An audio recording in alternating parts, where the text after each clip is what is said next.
What's up, everybody? It's Luke James, not the singer.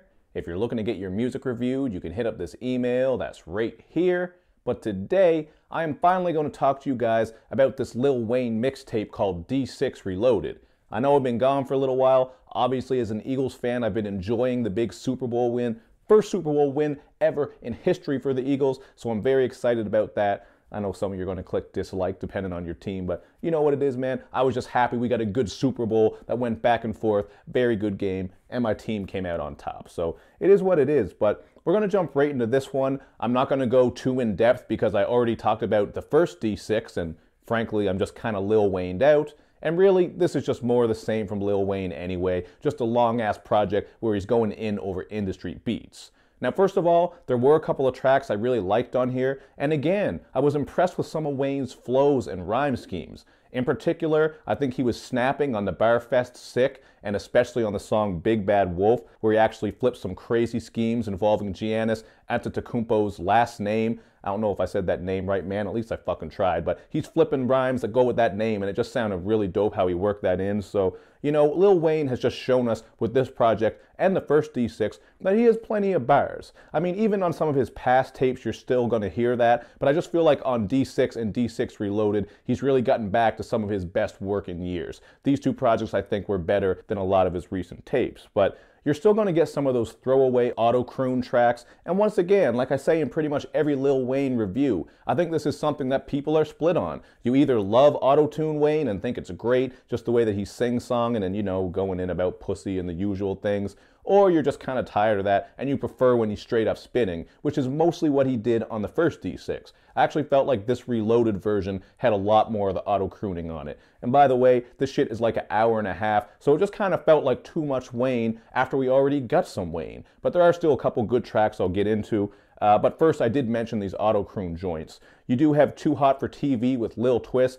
I don't know if anyone out there is really clamoring to hear from Lil Twist, but this song was easily one of the worst ones on the album. Just nothing great about it, unless, again, you love auto-croon Wayne. But the worst song on here by far has got to be the Loyalty remix called Weezy and Madonna. This shit is just all out terrible. This is crooning Wayne at his absolute worst. And the feature from Stephanie Acevedo, her feature was just completely lifeless. I didn't feel like she brought anything new to this project, nothing different about her voice or her style at all. Really just seemed like a pointless track, and one of the worst ones on here. So I kind of feel like even with the most diehard Wayne fans, you might be getting too much Wayne at once, kind of like what the Migos just did. We did just get D6, that was pretty dope and just a little bit under an hour, but then to get this shit that is an hour and a half of just more Lil Wayne going in over industry instrumentals, I mean, it really is just more of the same. At this point, I feel like we all have to be waiting for him to drop a project of original beats, original content, and going in with some themes and concepts. Whenever I talk about this, some people say that's not what they want from Wayne, and that's not what he does, but I'm just speaking for myself, man. I would love to hear that from Lil Wayne. Maybe just drop a decent-sized, cohesive project where you're really going into detail about some of the shit you've been through in your life, Wayne, because we know you've been through all kinds of shit. There's so much you could speak on if you really got into detail, rather than just dropping these long-ass bar fests that don't really have much of anything said that are memorable, other than some dope flows, schemes, and wordplay. I'm giving him that. But I just feel like Wayne really does have a classic album in him, man. He's one of these artists who's been around for so long that he's got many different points of views. He's just seen it all. He's been there. He's done that. He's always going through things. So, you know, these tapes, they're kind of hit or miss for me. I did like the rapping on these ones, but I am ready for something original from Wayne. But either way, regardless of how you feel about that, it is still pretty interesting to hear him over top of 2017's best instrumentals, or over top of some of 2017's best instrumentals, I should say. Kind of slipping up here, but we roll, and that's how we go.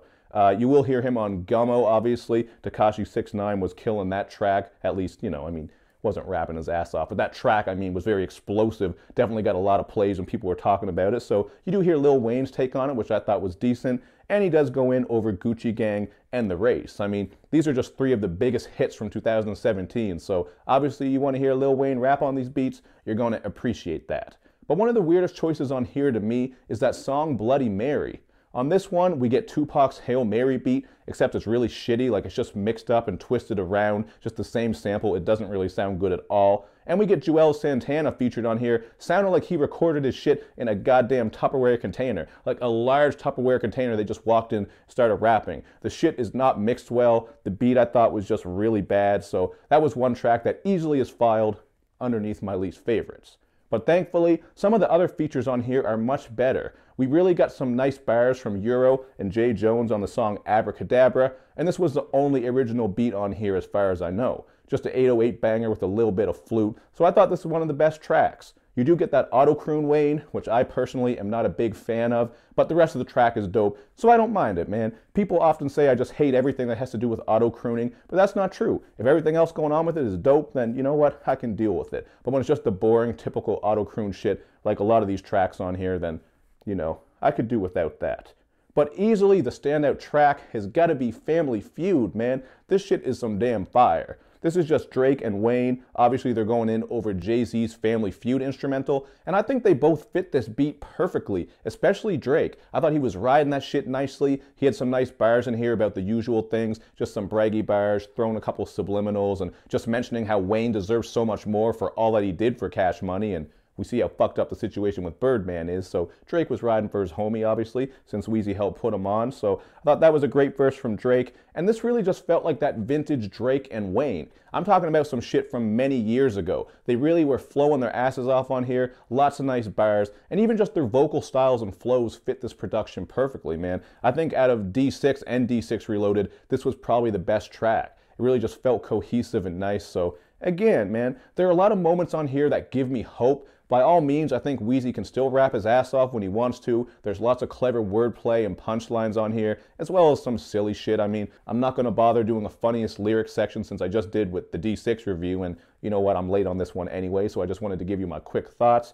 But, you know, like I said earlier, I just am ready for some original Lil Wayne music, man. Some 100% fresh shit. I want to hear what Wayne can do going in on some more content, some concept. You know, just having more song structure, because a lot of these songs are just bar fest or just him rapping about whatever, you know, not really going into too much detail about anything that's memorable. So that's just how I feel about this project, man. I'm not in love with this one. It's about an hour and a half. I only like 3 or 4 songs on it, so that's not a very good ratio. And that's a big part of why I'm going to go with a 2.5 out of 5. I love that last D6. I thought it was the perfect length. Not a lot of auto-croon Wayne, all kinds of good bars. You can check my review for it if you want to know why I gave it a 3.5. Still think it's one of Wayne's best tapes in quite a while. But this one kind of just, you know, it was underwhelming, especially after getting that first D6. But to be fair, I've seen a lot of people saying they like this one better. So if you do like that auto-croon Wayne more than I do, then by all means, I mean, you will probably like this one more than me. Check it out. Don't be put off by what I have to say, like with my review. But you guys know me by now, so, you know, trust what I'm saying or don't. I'm just telling you what was going on here and also just my feelings on it. So it is what it is. Thank you for watching, everybody. I appreciate it as always. Hopefully we're going to get some new projects rolling in so I can review some new shit. And as always, hit me up on my social media sites, man. You know where I'm at, so show me love and show me lots of it. Thank you for watching, everybody. I will see you next time. Eagles, man.